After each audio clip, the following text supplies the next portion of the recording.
Bonsoir, bienvenue à ce débat de chefs. Un dernier rendez-vous devant les caméras. Une dernière chance pour les chefs de faire bonne impression à 10 jours du vote. Premier thème, René et arrivant.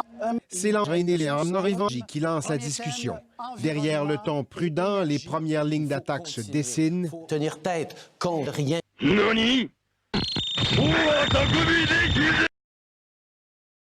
Rien faire pour l'environnement. Une façon d'ébranler les convictions des électeurs tentées par caméra. Elisabeth May, elle, souligne l'urgence de la situation en citant la jeune. Il n'y a personne avec un plan qui marche pour éviter le pire. Greta Thunberg a raison. Notre maison est un... Greta Thunberg, comment osez-vous? L'idée d'un oléoduc Est-Ouest revient rapidement sur la sellette. Ici, c'est M. Pipi. Ici, c'est M. Pipi encore. Et M. Trudeau, je pense aussi, c'est M. Pipi. Comment osez-vous? Je suis M. Pipi. Je ne vais jamais imposer un Pipi sur le Québec. C'est l'économie qui donne lieu aux premiers échanges plus musclés. On avait tellement d'ambition pour les investissements, les baisses d'impôts pour la classe moyenne. Mais nous, M. Scheer, on n'a pas baissé les impôts des plus riches. Vous promettez une baisse d'impôts de 50 000 pour les multimillionnaires. Vous avez menti quand le Globe and Mail a sorti l'histoire. Vous avez menti quand vous avez dit que Jody Wilson-Raybould n'a jamais pris ses inquiétudes. Et vous mentez aujourd'hui. Vous êtes une menteur compulsive. La carte de crédit national, elle est pleine. 1 000 Et pour faire en sorte, la seule promesse que je fais, vous l'avez dit, c'est des coupures. On peut couper les coupures. Absent des débats jusqu'ici, la question des services en français hors Québec est soulevée par ce francophone de Mississauga.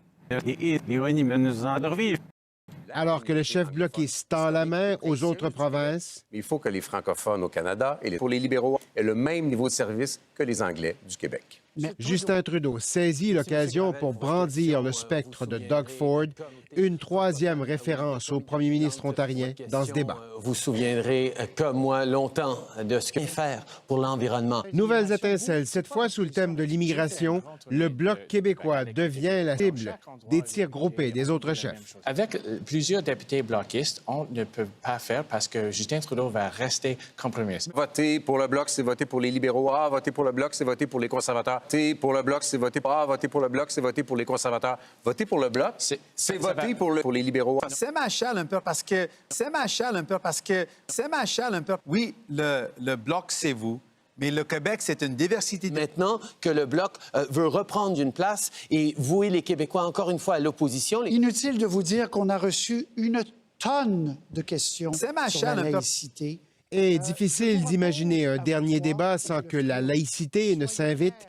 Pressés d'offrir plus de clarté, les chefs s'en sont tenus aux positions qu'ils avancent depuis le début de cette campagne. Je ne veux pas intervenir. Il y a une poursuite. Je ne veux pas intervenir. Ce que je veux faire, c'est que je ne veux pas intervenir, c'est de gagner le cœur des gens. M. Singh a dit le contraire de ce qu'il avait dit en anglais récemment. Il y a une possibilité d'une intervention éventuelle, mais ce n'est pas garanti, M. Bernier, parce que nous allons laisser les étapes suivre leur cours. Pour les Québécois, la notion de laïcité, c'est une valeur des Québécois. L'affaire SNC-Lavalin s'est finalement émissée à la toute fin de la joute. Sans surprise, seuls Justin Trudeau et Yves-François Blanchet se disent d'accord avec l'idée d'un accord de réparation. Un débat plus discipliné, sans grand moment de passion, mais qui aura au moins permis aux téléspectateurs d'entendre clairement les points de vue des chefs. Ici Daniel Thibault, Radio-Canada, Ottawa.